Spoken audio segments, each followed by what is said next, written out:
আজকে আমরা আলোচনা করব নবজাগরণ নিয়ে। নবজাগরণ, যেটাকে ইতালীয় ভাষায় বলা হয়ে থাকে রেনেসাঁস। নবজাগরণ মানে নতুন করে জেগে ওঠা। ধরো কোনো মানুষ ঘুমিয়ে আছে, তাকে তুমি ডাকছো, সে কিন্তু জেগে যাবে।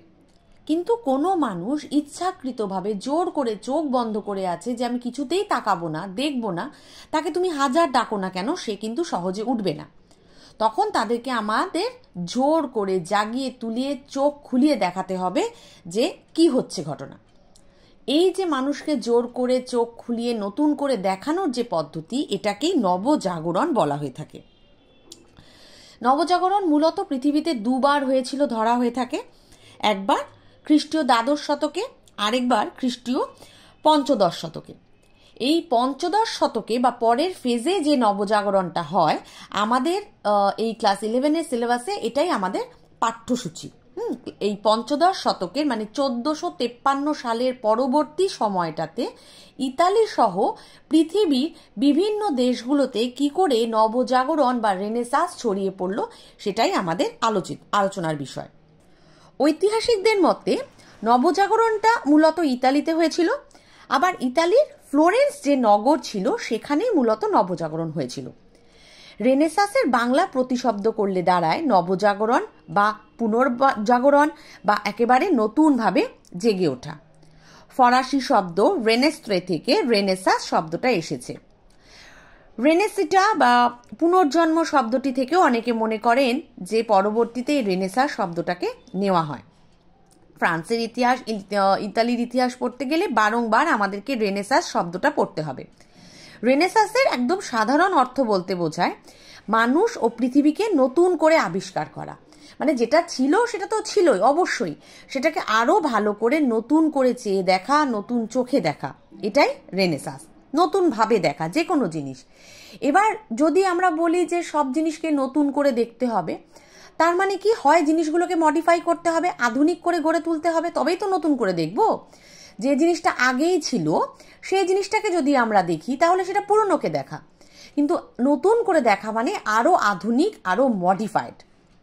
ধরো আজকের দিনে যদি তুমি ল্যান্ডলাইন ফোন ভাবো, ওই যে রিসিভার লাগানো যে ফোনগুলো, এটা কিন্তু নতুন করে দেখা নয়, ওটা অনেক আগে থেকেই ছিল, ওটা পুরনো দেখা।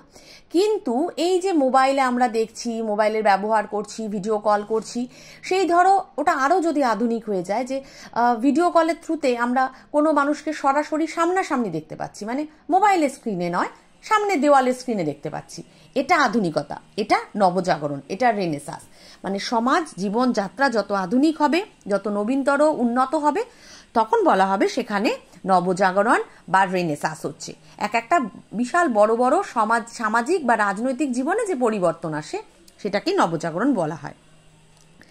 এই নবজাগরণের মধ্যে আমাদের যেটা পড়তে হবে সেটা হচ্ছে নবজাগরণের সংজ্ঞা, মানে নবজাগরণ কাকে বলা হয়, নবজাগরণের বৈশিষ্ট্য, কি কি কারণে ইতালিতেই নবজাগরণটা হয়েছিল, সেই কারণগুলো। মোটামুটিভাবে বলা যায় মধ্যযুগীয় ধ্যান ধারণা, কুসংস্কার, অন্ধবিশ্বাস এগুলোকে সরিয়ে দিয়ে নতুন করে শিক্ষা, দর্শন, সাহিত্য, ধর্ম, বিজ্ঞান, সমাজ, রাজনীতি প্রতিটা ক্ষেত্রে যে পরিবর্তনগুলো আসে, যে নতুন জ্ঞানের আলোকে পরিবর্তনগুলোকে দেখা হয়, সেটাকেই মূলত নবজাগরণ বলে। পুরনো ও নতুন জ্ঞান বিজ্ঞানের একটা সমন্বয়ই হচ্ছে নবজাগরণ। আবার বলা যায় আধুনিক যুগের সূচনা পর্বে মানুষের যখন বুদ্ধির বিকাশ হয়, মানসিকতার বিকাশ হয়, মানুষ যখন আরো বেশি মানবিক হয়ে ওঠে, তখনও নবজাগরণ হয়েছে। বিভিন্ন দিক থেকে বিভিন্ন ঐতিহাসিকেরা নবজাগরণকে নানাভাবে বিশ্লেষণ করেছেন। মোটামুটি আমরা নবজাগরণ বলতে বুঝি যে মানে পুরনো দিনের পুরনো জিনিস, পুরনো চিন্তা ভাবনাকে সরিয়ে যখন আধুনিক দৃষ্টিভঙ্গিতে আমরা নতুন কোনো জিনিসকে দেখি, সেটাই আমাদের কাছে নবজাগরণ। নবজাগরণের নানা পর্যায় ছিল, মূলত দুটো পর্যায়ে হয়, একটা দ্বাদশ শতকে হয়, আরেকটা হয় হচ্ছে পঞ্চদশ শতকে। মানে মূলত শার্লাম্যানের সময়, শার্লাম্যান তোমাদের 11-এ একবার আলোচনা করা হয়েছিল, শার্লাম্যান যার সময় থেকে হচ্ছে ওই আইনগুলোকে সংকলন করা হয় পুরো রোমের, সেই সময় একটা নবজাগরণ হয়। আবার পঞ্চদশ শতকে যখন জ্ঞান বিজ্ঞানের চর্চা শুরু হয়, মধ্যযুগীয় কুসংস্কারগুলো ছড়িয়ে মানুষ আধুনিক হতে শুরু করে, সেই সময়টায় আরো এক ধরনের নবজাগরণ হয়। আমাদের এই সময়ে আলোচ্য বিষয় হচ্ছে ওই পঞ্চদশ শতকের নবজাগরণ। নবজাগরণ বা রেনেসাঁসের কিছু বৈশিষ্ট্য রয়েছে। কীরকম?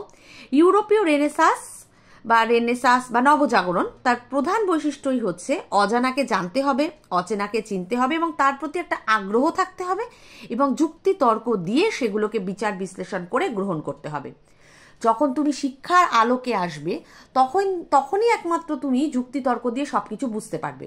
তুমি যদি অশিক্ষিত হও, তোমাকে আমি 5 টাকা দিয়েও বলতে পারি এটা 500 টাকা, কিন্তু যদি তুমি যেহেতু শিক্ষিত, তোমাকে যদি আমি 5 টাকা দিয়ে বলি এটা 500 টাকা, তুমি কিন্তু মানবে না, তর্ক করবে, প্রমাণ দেবে যে না এটা 5 টাকা 500 নয়। তার মানে কি? তুমি শিক্ষার আলোকে এসছো, আর শিক্ষার আলোতে আসা নবজাগরণের সবচেয়ে প্রাথমিক বৈশিষ্ট্যের মধ্যে পড়ে। আরেকটা কি, নবজাগরণের গুরুত্বপূর্ণ বৈশিষ্ট্যের মধ্যে রয়েছে মানবতাবাদ এবং যুক্তিবাদ, লজিক। যে কোনো জিনিসকে আমরা লজিক্যালি ভাববো। ধর্ম, বিশ্বাস, কুসংস্কার এগুলো থেকে আমরা বেরিয়ে আসবো, সংস্কারী হব। অবশ্যই সংস্কারী হওয়া ভালো, কিন্তু কুসংস্কারী কিন্তু কখনোই হওয়া ভালো না। আরেকটা নবজাগরণের বৈশিষ্ট্যের মধ্যে পড়ে এই যে গ্রিক রোমান সাহিত্য, দর্শন, শিল্পে যে পরিবর্তনগুলো আসে, সেগুলো ক্রমাগত চর্চার ফলে মানুষের বুদ্ধিবিদ্যার ভালো একটা বিকাশ হয়। ফ্লোরেন্স, রোম, ভেনিস এগুলো সেই সময়কার একটা বিখ্যাত কেন্দ্র ছিল, যেখান থেকে নানা ধরনের দার্শনিক চিন্তাভাবনা, উন্নত যুক্তিবাদী চিন্তাভাবনাগুলো এগিয়ে আসে। ভীষণ ভীষণ উন্নত হয়ে গিয়েছিল তারা। এছাড়াও ইতালি, ফ্রান্স, জার্মান, ইংরেজি, স্প্যানিশ এরকম নানা ধরনের নতুন নতুন ভাষা তৈরি হয়। মানুষ সেই সমস্ত ভাষায় কথা বলে, আরও আধুনিকতা আসে, মানুষের চিন্তায় পরিবর্তন আসে। নবজাগরণ বিজ্ঞান চর্চাকে আরও গতিশীল, আরও আধুনিক করে গড়ে তোলে, যার ফলেই যত দিন এগোচ্ছে দেখো আমাদের জীবনযাত্রার কিন্তু মান উন্নয়ন হচ্ছে। আমরা অনেক বেশি জানছি, কম সময় বেশি কাজ করতে পারছি, এগুলো সবই কিন্তু নবজাগরণ। এই যে ধরো মোবাইলে আমরা কথা বলছি, যাকে আমরা চোখে দেখছি না, বা এই যে ফোনে কথা বলা হয়, বা আগের ল্যান্ডলাইন ফোনগুলোতে, এগুলো কিন্তু একটা বিশাল পরিবর্তন। নাহলে ভাবো মধ্যযুগ বা প্রাচীন যুগে মানুষ কি করে খবর নিত? চিঠি পাঠিয়ে। চিঠি হয়তো ঘোড়ার মাধ্যমে যেত, তারপরে উন্নতি হয়ে ধরো পোস্ট অফিস হলো, আজকে চিঠি পাঠালো কেউ হয়তো 15 দিন বাদে পেলো, কিন্তু আজকে ফোনের জন্য আমরা মুহূর্তেই তার সাথে যোগাযোগ করতে পারছি। এই যে পরিবর্তন, বিশাল বড় পরিবর্তন, এই পরিবর্তনটাও কিন্তু নবজাগরণের একটা পার্ট। এরকম রেনেসাঁর সংজ্ঞা নিয়ে বিভিন্ন ঐতিহাসিকেরা নানা রকমের বিতর্ক করেছেন। কারোর মতে সমকালীন জ্ঞানচর্চা, শিল্প, সাহিত্যের আধুনিকতা, প্রতিভার বিকাশ হওয়া নবজাগরণ। কারোর মতে অন্ধকারাচ্ছন্ন যুগ থেকে বেরিয়ে এসে মধ্যযুগে যেটা হয়েছিল, বিশেষ করে প্রচণ্ড পরিমাণে মানুষ পিছিয়ে পড়েছিল, শিক্ষার আলোকেই মানুষজন ছিল না, তারা অশিক্ষিত হয়ে থাকতো, ধর্মের চর্চা করত। এগুলো থেকে বেরিয়ে এসে যে আধুনিকতার দিকে মানুষ এগিয়ে আসে, সেটাও কিন্তু নবজাগরণ, আধুনিক নবজাগরণ। বিভিন্ন ঐতিহাসিকেরা বিভিন্ন ধরনের নবজাগরণ নিয়ে আলোচনা করেছেন, তাদের চিন্তা ভাবনা, তাদের মত প্রকাশ করেছেন। আর দার্শনিক চিন্তা ভাবনা নিয়েই তো নবজাগরণ। যত উন্নত হবে মানুষের চিন্তা ভাবনা, তত নবজাগরণ হয়েছে বলে মেনে নিতে হবে।